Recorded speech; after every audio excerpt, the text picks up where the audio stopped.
All right, good day, everybody. This is E. Myself, too. Welcome to another edition of the Sports Inquirer Show. We're recording on May 29th, 2021. It's a Saturday morning. We usually don't record on the weekends, but circumstances have us doing a show right now, and happy to that you're listening to us, and hopefully give us a quick listen before all his weekend's activities in sports.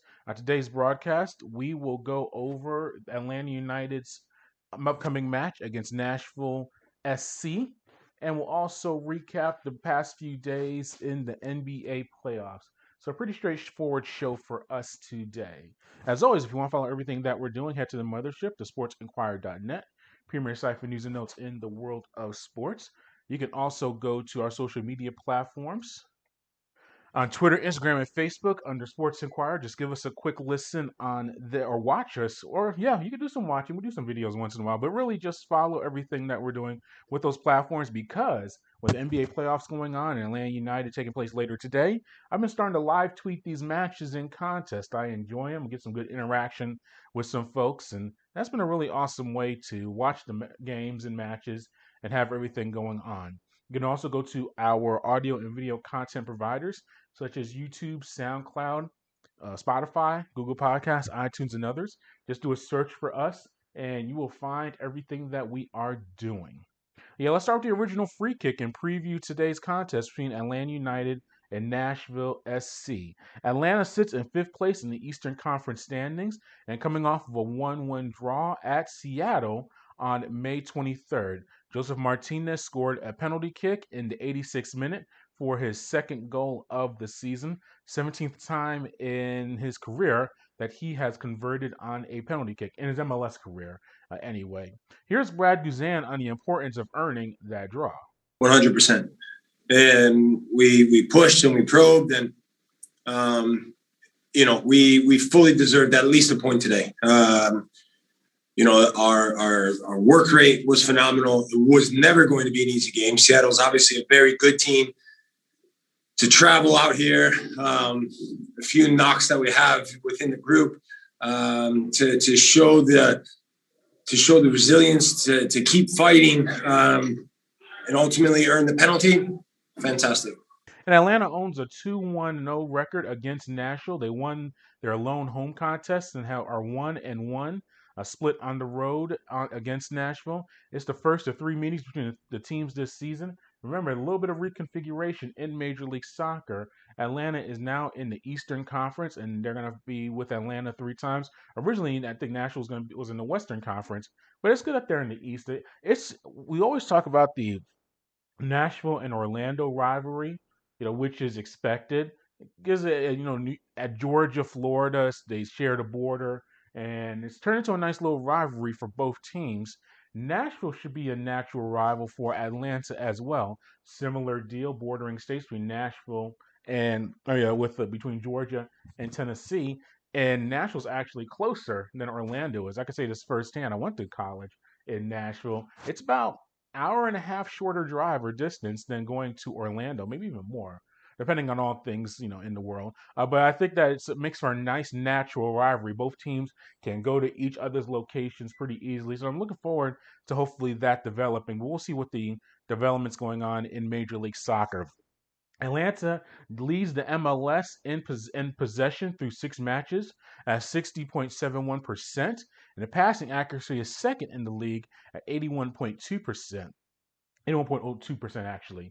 However, we've seen all of the accurate passes, we've seen the possession, but the lack of goal scoring in their matches. Remember, it took that Martinez penalty kick late in the contest to earn the draw. We've seen them only score one goal at Miami. They've been shut out in points this season. So I asked Brooks Lennon on how the team can improve its offensive production. Yeah, I think we're one of the teams with the highest possession in the league, I believe. So we're keeping the ball really well. We've got a lot of movement, and that's something that we've talked about over the last couple of games. Is just connecting that final pass, trusting yourself when you're in that final third, and getting shots on goal and creating chances. I think that's one thing that we need to really improve on is to continue to try and score goals on our front line runners need to just be more assertive and more ruthless, like Brad said. And this is going to be a very tough time for them to produce offense because Nashville enters the contest. They're fourth place in the Eastern Conference and are one of the only 3 unbeaten teams left in Major League Soccer. They earned a 1-0 home win against Austin FC on May 23rd on Randle Leal's goal. Nashville has recorded 4 consecutive clean sheets in competition. So that means they have not conceded a goal in 4 matches. They are a really stout defensive unit and has not allowed many goals. Here is Gabriel Heinze, manager of Atlanta United, on Nashville's defense. Bueno, primero, que tiene un excelente trabajo. Well, first, we have a pretty good work behind. Que tanto el posicionamiento de 4+4 ocupan todo el espacio. Also, the positioning of the 2 lines with 4 and 4, they occupy the whole space. De los cuales están muy pegados y muy compactos. They are very solid, they are close to each other. Y porque tiene jugadores con una calidad muy buena para defender esos espacios. And they have played with very good defensive skills to defend these 2 lines. And if Atlanta is going to have any chance of getting good offensive production, they're going to have to find ways to break their formation. And here's Eric Mulraney on Nashville's defense and the players on the roster. I mean, they move quite well in that 2 blocks of 4. We've seen that over the past couple of days. And I don't know, it's different in game. I mean, you just have to try and drag people out and stuff like that. And I do everything you can with the runs off the ball, stuff like that, to try and break them down. But I mean, everyone's going to try that, aren't they, I suppose. The good news for Atlanta is that Ezekiel Barco and Alan Franco are available to play this match. They have missed the past few matches with various injuries, so they are starting to develop more players on the roster or have them more available. Here is Lennon on building chemistry with his teammates, particularly Eric Lopez on the right side. Yeah, I mean, I've played with Jake a lot last season, so we have a lot of chemistry there. And Eric Lopez, is is new for me this year, but we've created a good relationship there as well as Jurgen, when he was healthy earlier on this season. So, no matter who's playing on the wing, I have good relationships with everyone. And I think it just all depends on, the style of play that we want to play and the formation that we're, coming up against, in the way that the coach wants us to go out and play. So, I'm happy with all the performances so far, and hopefully we can continue to build that chemistry on the right-hand side and create more chances. And we'll be keeping track of that match and following it. And on our next show, we'll do a full recap as well as everything going on in Major League Soccer. It's also a very big day in the world of football with the Champions League for UEFA taking place today. It's an all-English Premier League matchup with Manchester City going up against Chelsea. The Man City is going for the actually not the treble. They're going for the double.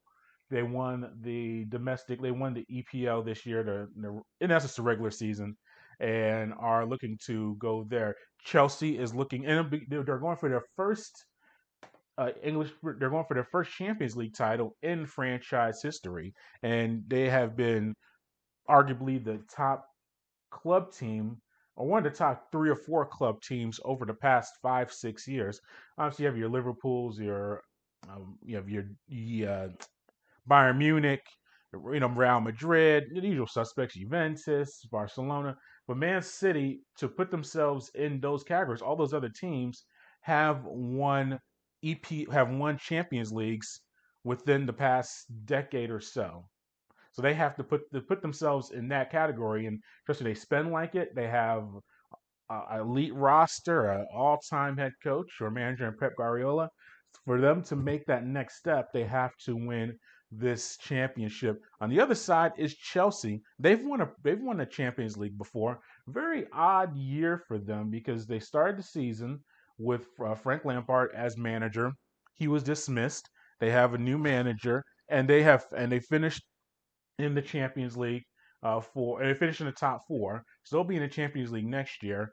And but still, they have found a way to maybe not be as consistent on the domestic league, but they have found a way to work through this Champions League, and they're dealing with some injuries. We'll see. They have some major players who are struggling to make it onto the field, but if they have a solid roster, which they probably will, I look at these domestic when we've seen Madrid and Barcelona face each other, Atletico or a Real against Barcelona in the Champions League final. We've seen Dortmund against Bayern Munich in all a German final. It's less intrigue for me. I like seeing when there's cross sectional stuff. Like last year was PSG and Bayern Munich when you have a German team versus the French team. So I like seeing that more than all one country finals. But when you do get with the one country finals, it's an even matchup. And I mean, despite Man City's obviously the favorite coming into the contest, they're very Chelsea's very familiar with them. There's no intimidation. There's no the scouting is very easy. They've already seen them twice in the regular season, and I don't know if they cross paths in the FA Cup or any of the other different club competitions.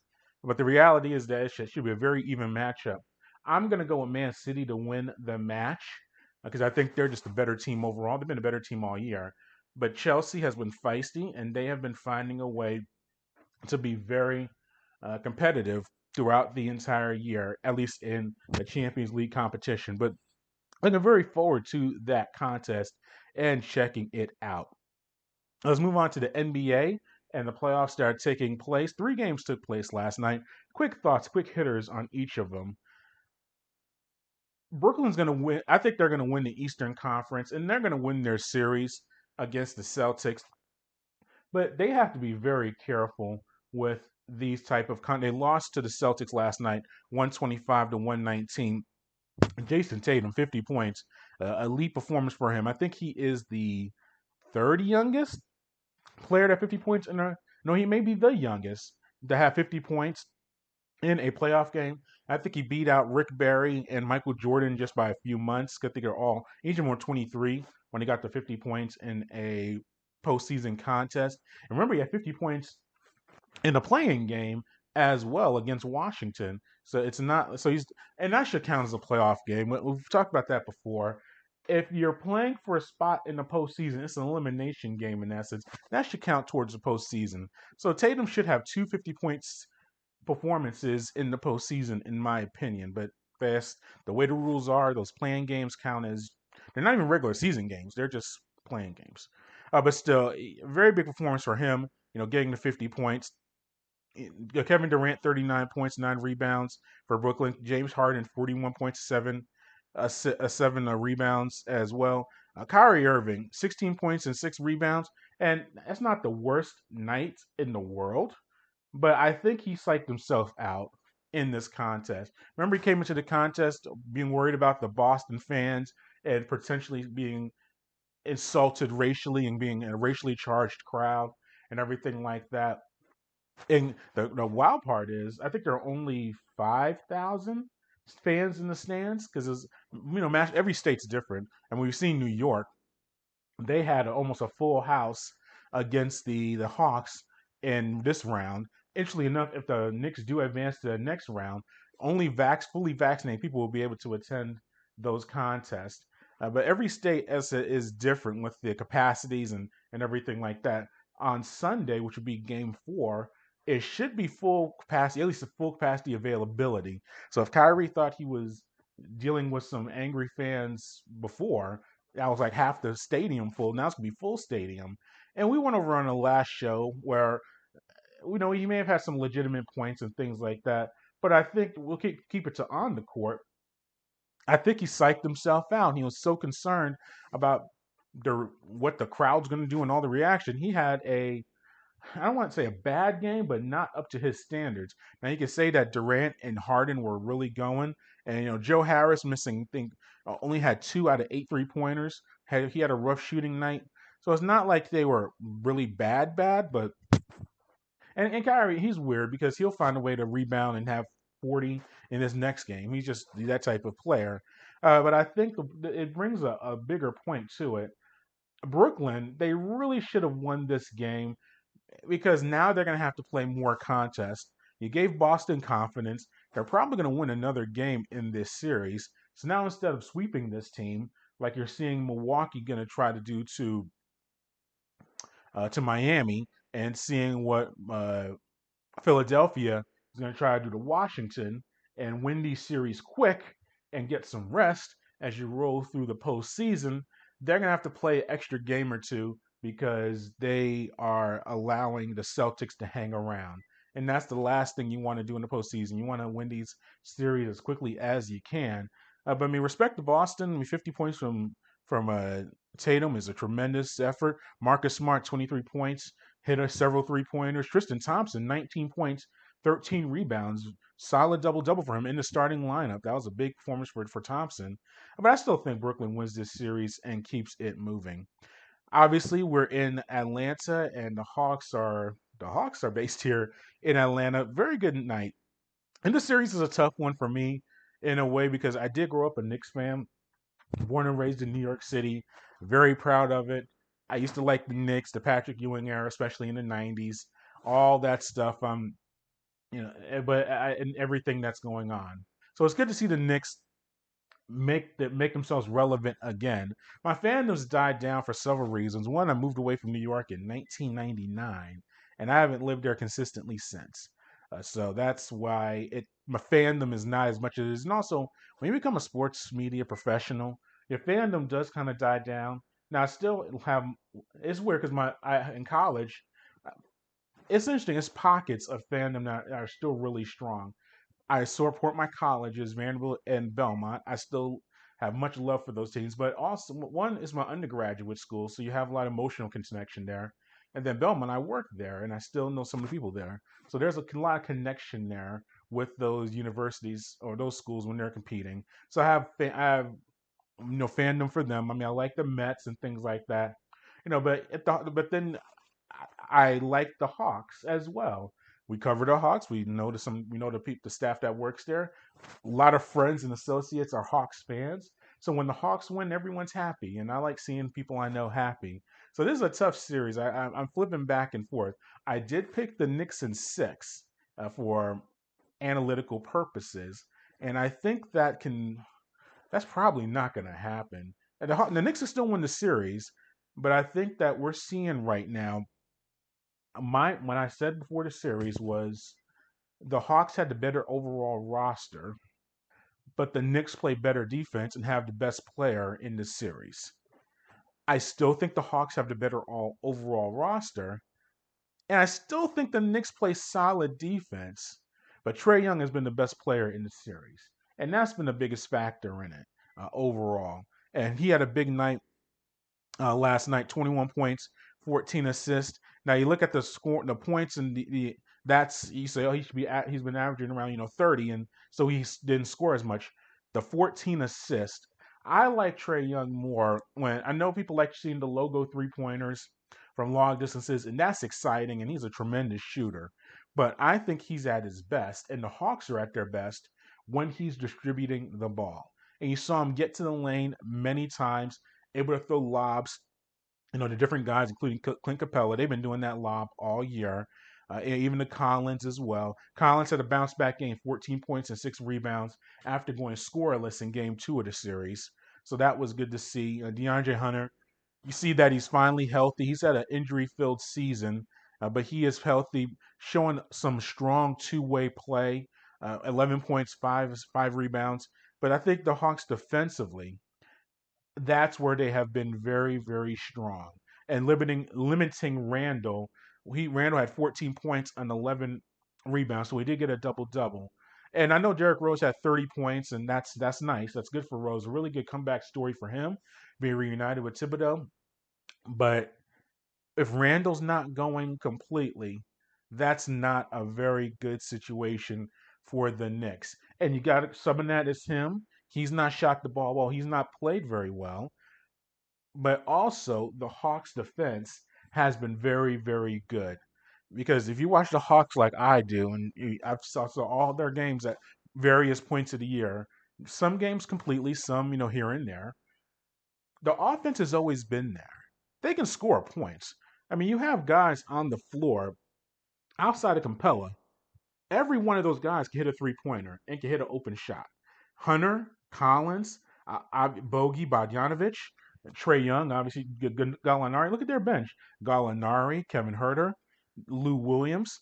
That's a very good bench, even coming as far as scoring goes. Defensively is where they have been inconsistent, but in this series so far, they have been able to do it. And also, just some other little anecdotes in this series. It's very tough following on Twitter because, as I said, I like most of the people I follow. They are probably other Atlanta media members or just Hawks fans, people we've met over the years. The officiating talk, and yes, it was not the best officiated game. None of the games have been really well officiated. But seeing the Hawks fans just complain about the officiating so much, even when they're winning, and yes, I know the free throw disparity was very, very strong. We'll pull it up. Atlanta had 8 free throw attempts. The Knicks had 30 free throw attempts. Yet the Hawks won by double digits, and that's a very bizarre statistic.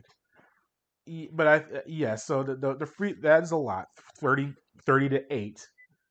But you still won the game. You found a way to win. You can't really rely or blame officials for calls, and I just see that so much on the Twitter, and it's people, especially people I've met personally, and I got love for. But man, it's very tough watching watching a game and trying to tweet out stuff. And every call, oh, the officials hate us. It's the same conspiracy thing we went over on our last show.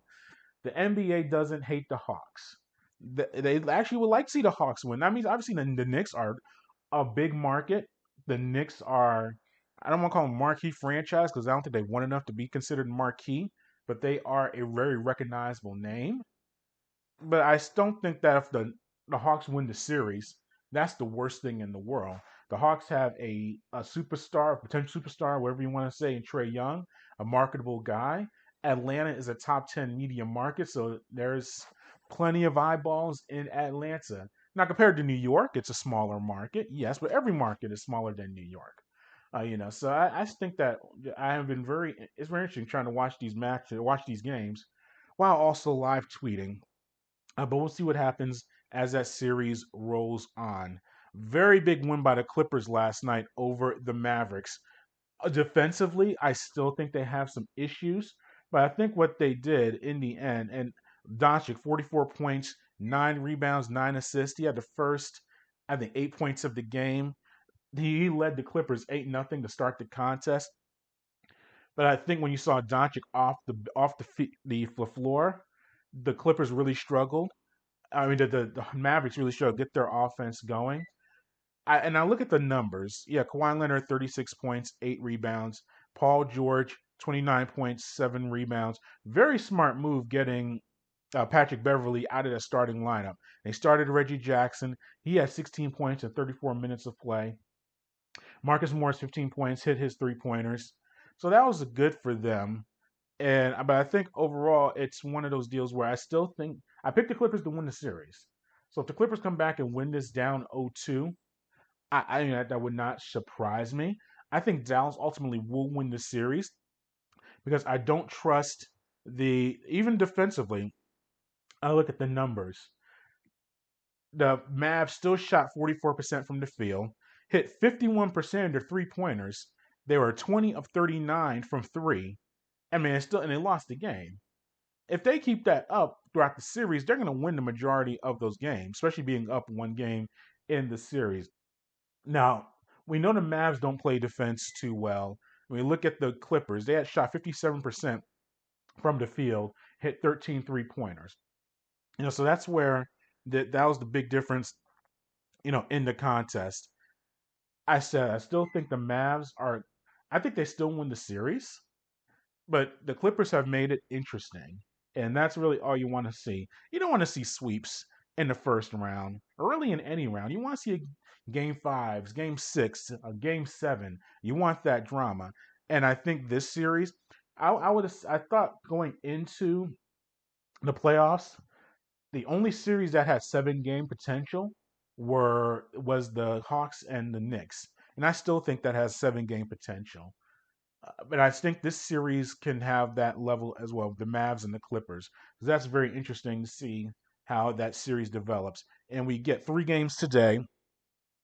The Bucks host the Heat. Actually, the Heat host the Bucks. DiVincenzo, tough seeing him get hurt with a foot injury for the Bucks. He's out for the season or for the playoffs. That matters because I know we look at Giannis and we look at Chris Middleton as the main players for the Bucks, and they are. But DiVincenzo, very good player, good 3-point shooter for the team. That's going to hurt them. Not in this series. They're going to win this series. But when they face Philadelphia or they face Brooklyn, and they need some more scoring and shooting, because we know the Bucks, they can struggle to put points up in the postseason. I know statistics show that they're very efficient and they score a lot, but in the postseason, when things get bogged down and Giannis gets double teamed and triple teamed and trapped and needs to find an open shooter, uh, DiVincenzo was a very good shooter for them, so that's going to hurt them. But I still think does Miami win today and not get swept? That's a possibility. But I think that one is going to be still the Bucks. Portland hosts the Nuggets. Denver leads the series 2-1. This one has 6-7 game potential because when you have Lillard and McCollum on the same team, one of them can go for 40 at any time. That means that they are in every single contest. Now, defensively, they're going to give up 40 on the same end, but we'll see how that goes. I think that Portland really needs to win this because I don't think they're going to win in Game 5, down 3-1 in Denver. So I think Portland finds a way to rally and win this contest. Philadelphia visits Washington, Game 3 of that series. Philadelphia is the better team. I know what, and then Westbrook, he's dealing with that injury, and we went over it in the last show, but I'll reiterate it again if it's first time listening to us. Obviously, the popcorn being thrown on him is unacceptable. They talk about banning the fan, or from the arena. That should be a ban from all arenas. And I know you don't want to go down the legal road a lot of times, but could be charged. That could be considered an assault. Same deal with Trae Young when he was in New York and the fans spit on him or attempted to spit on him. I don't think it reached Trae because Trae said he didn't feel it. But obviously, the woman in the front row, she knew something. Some liquid was spit on. That in the real world, that could be assault. If you throw an item, even if I know it's popcorn, it's not going to kill you. But if I walked up to somebody and say in the supermarket and I threw popcorn on someone in a matter in a really bad manner with intent to hurt or to insult, I could be arrested for that. And then definitely if you spit on somebody, that's a bodily fluid. That could be assault as well. And I know the league doesn't want to go down that route, and it's funny. Trae Young said he's not going to press charges against the man or the person that attempted to spit on him. But that might be a deterrent from these fans who feel that they're above the law and they have no regard for respect or rules. I think maybe being a charge, and I'm not saying throw them in prison and put them away for life, but maybe a visit to the local precinct and having to pay a fine or go through that process, maybe a deterrent for more people than just being kicked out of the stadium or maybe even banned from the arena. So we'll see how that goes. But as far as the game itself, as it goes, Westbrook did hurt his leg, and Beal, he's been dealing with a hamstring or a leg injury himself. If those two aren't 100% or close to it, Washington has no chance. And so I don't know what their availability. They'll play. I mean, those two guys are tough, and they'll play through the injury. But if they're not effective, man, Philadelphia, this could be a sweep. We can definitely see a sweep in this scenario. But I think Washington does find a way to win one of these 2 games, and it goes back to Philadelphia, and the Sixers close it out Game 5 at home. All right, that concludes today's show. I told you to be short and quick and to the point. Thanks for listening to our broadcast. As always, follow everything we're doing at thesportsinquirer.net. You can go to our social media platforms on Twitter, Instagram, and Facebook under Sports Inquirer. And then finally, go to our audio and video content providers and search for us under Sports Inquirer, and you will see everything that we're doing. Until later, good fight, good night, be safe.